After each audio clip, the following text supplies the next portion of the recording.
you very much, Mr. Daring, for this very kind welcome. And first of all, thank you to the Swiss Finance Council for organizing this event. Given the very international and interconnected nature of finance, I think we all agree that it's important to work together.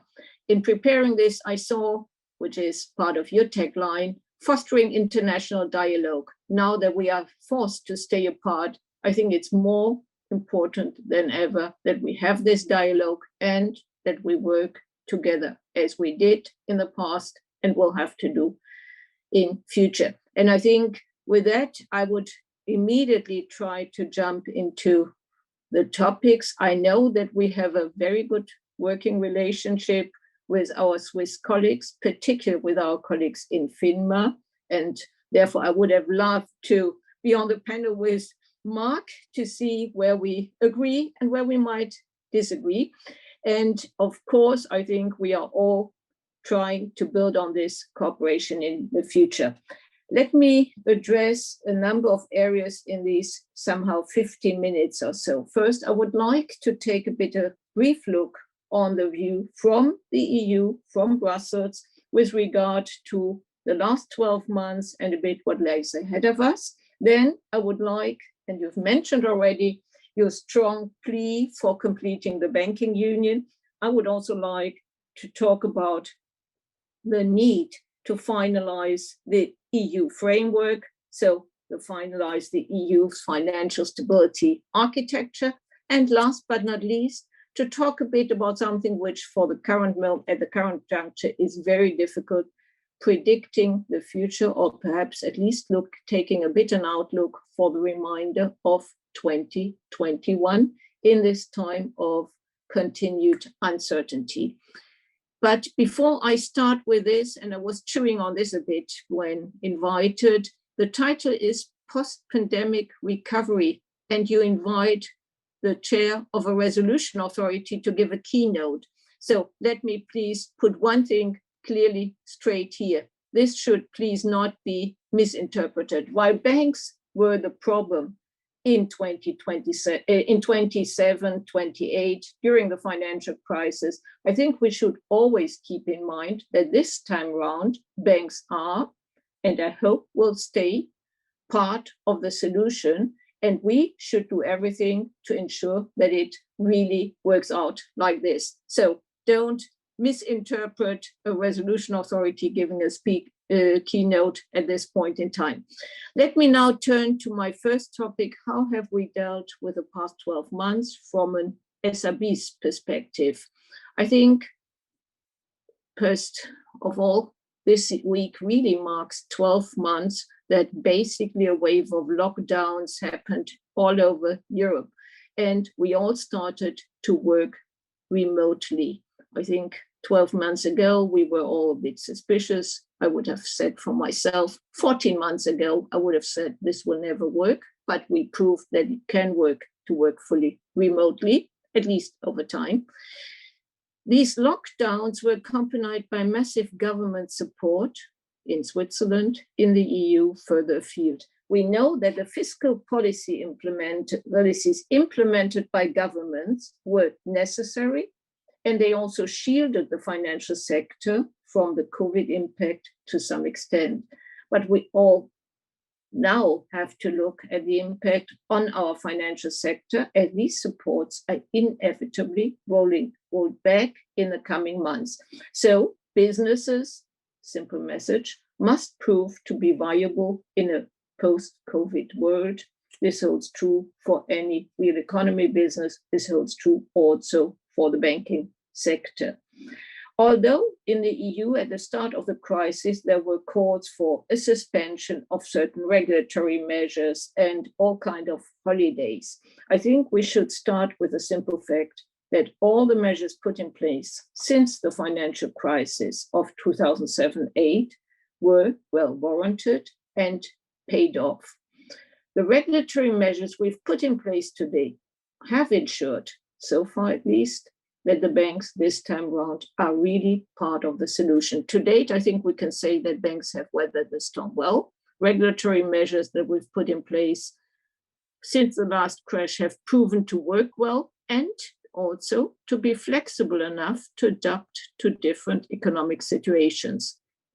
In the banking union, I think it's also fair to say we have a strong, well-crafted financial stability framework, even if there is, and I will come to this later, a lot of room for improvement. There's never something that you can't improve. The current framework provides for flexibility, but it's also prudent. And let me now move a bit more to the, call it FSB standards. Of course, you will all be aware that in the EU, we have now implemented the TLAC standard. This was introduced under the banking package, and the SRB released an addendum to this policy already in 2019. And we have continued to detail our policies since then, in particular with regards to internal MREL and TLAC. I'll come back to this in a moment. But looking at all of this, we are working on resolution planning, we are working on making banks resolvable, but it's clear our financial stability architecture needs to be completed. And let me therefore move to this point a bit further. Just as it's now the time to ensure that all the banks under our remit are really resolvable, and we are working hard on this, it's also an ideal time to finish what we started on a number of fronts in terms of financial stability in the EU, but also broader. So the work is continuing on the international level, including work on so-called unallocated TLAC, where Mark Branson, as chair of the resolution steering group of the FSB, has been particularly active and has pushed the work forward. This work has explored the possible use of unallocated resources at the parent level to recapitalize subsidiaries experiencing difficulties. Here, we are aware that the high levels of MREL and TLAC that the EU legislation requires to be prepositioned may suggest that there will be only limited levels of unallocated resources at the parent, with all the clear concern that brings. It feels a bit like safety for the subsidiary might raise a bit of destabilizing for an entire group, at least the risk of. As resolution authority, we are focused on ensuring that resolution strategies work effectively, and retaining more resources at parent level depends on everyone's confidence that those resources will be readily available when a subsidiary is in need. Here, more work is clearly needed on our level, but then obviously also on a political level. The buzzword is home-host tensions, and it's interesting to see that even within the banking union, which is the home of all our banks, you can have a lot of home-host debate. There are also other areas at the FSB level, notably bail-in execution and work on CMGs, that should be expanded in order to continue to improve and fine-tune the global framework. As said, now is not the time to take the foot off the gas, let alone slam the brakes. But I think this is clearly in very safe hands with Mark. Within the EU, we have clearly to work, and you mentioned it already, on completing the banking union. The final major priority in completing the banking union will be the development of a common deposit protection scheme at EU level. And to be clear, without a common deposit insurance at EU level, there will always be the concern that if something goes wrong, it might end on the national budget, and this then in turn goes into the home host debates. The other area we would like to see progress on, and I'm pretty sure everyone would like to see progress on, is the development of a really meaningful capital market union to allow capital to flow easily right across the banking union and beyond.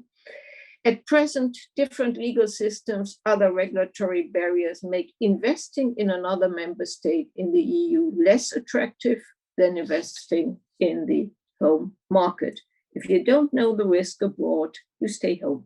Clearly, this is anything but ideal, also not ideal from a resolution authority point of view, because MREL or TLAC needs to be raised, and the broader the market, the better.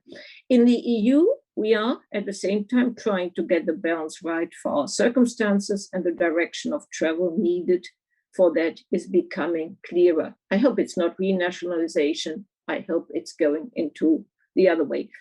But as I know that Axel will be speaking afterwards, I think he suggested in an op-ed recently a top two-tier system with a genuinely cross-border EU-wide banking system, regulated and supervised solely at the EU level, and a layer of smaller banks subject to the current mix of national and unified EU rules.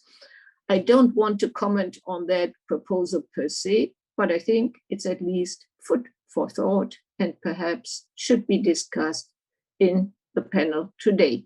In Europe, to go back to our home turf, we also need to see progress on a harmonized EU liquidation regime for banks at least, and harmonized insolvency procedures at national level, if not really EU procedures, at least for the banking side. I'm a realist, and I understand that all of this will take some time, but it's something worth pursuing, because the current 21 plus different insolvency frameworks in the banking union, the analysis of the insolvency counterfactual for cross-border banks in resolution, all of this is challenging, and I think it's not in the interest of everyone to keep this kind of variety. Finally, on the point of completing the financial stability architecture, just to mention, we are preparing currently also, like everyone else, a response to the EU Commission's crisis management framework. And I would now beat a bit the drums for the Commission. It's a lot of food for thought it's a lot of questions, and I think we need to take it forward. And as I said before, we need to stay ambitious here, and we clearly need to avoid renationalization. Memories are short, but I think one thing we should have learned from the financial crisis, that's international cooperation, and in particular in an international business like banking, national solutions are just falling short. I'm sure that Paulina or whoever will touch on the Commission's ideas for enhancing the crisis management framework during the panel. So let me move to my last topic. We will see the public support ending. And therefore, the question is, what holds the future for us? I think it's very clear. It's very difficult to predict the future in general. And of course, it's even more difficult this year, as you rightly mentioned, with all the uncertainty about vaccination and the like. It might be, or I'm pretty sure it will be, a bumpy ride this year, at least also for some banks. So where are we going to move? I think one thing is clear, like as we hopefully exit from lockdowns, we also will have to exit from government support for the real economy. We all know that this support must end, and at the same time, we are all concerned about potential cliff effects. The overriding principles in our framework have always been safeguarding financial stability while limiting recourse to public funds when banks are ailing, and I would say when any companies are ailing. We are in a market economy and we should keep it that way. This means for banks, be they in the EU, be they in Switzerland or further afield, no doubt, one of the main concerns in 21 will be the rise of non-performing loans. Banks must put in place the measures to identify and deal with non-performing loans sooner rather than later. And cautious provisioning has never been harmful. However, and also as a lesson of the last crisis, if banks act properly and proactively, they will stay part of the solution and not become the problem. Dealing with NPLs now will be less expensive, and depending on the severity of NPLs at a particular bank, this might be making the difference between survival and collapse. Let me perhaps add one sentence here. Dealing with NPLs is, and here I'm firmly convinced, first and foremost a task for banks, or even broader, the private sector. Asset management companies or bad banks can be part of the toolbox. They should be part of the toolbox. And the European Commission's action plan is really a welcome refresher here. But let me also be clear, bad banks do not make losses caused by non-performing loans go away. They are just a valuable management tool. So the focus of the SRB in the coming months will, of course, be simply on making all the banks under our remit resolvable. Our priorities are contained in our multi-annual program available on the website, and I won't go into all of these details. The most important point I would say is, and it's a must read, is the document we published early last year called Expectations for Banks. Don't get the title wrong. I think we published here a paper that clearly spells out what we expect banks to do to become resolvable and by when. So it's a bit a steps document. I would like to stop here. As I said, it's difficult to predict with certainty what 21 will hold for us, but no matter what it will hold for us, I think we should always be aware that we have a framework that is able to deal with those topics, and the earlier you address topics, the better. None of them seem to be unsurmountable for now. Authorities across the world have become much better connected, much better interacting and vigilant since the last financial crisis. Our challenge now is to make sure that we do not let our guard down as we try to emerge from the pandemic, and that we really work together as we did beforehand. And with that, I would hand over back to you. Thank you. Merci. Grazie.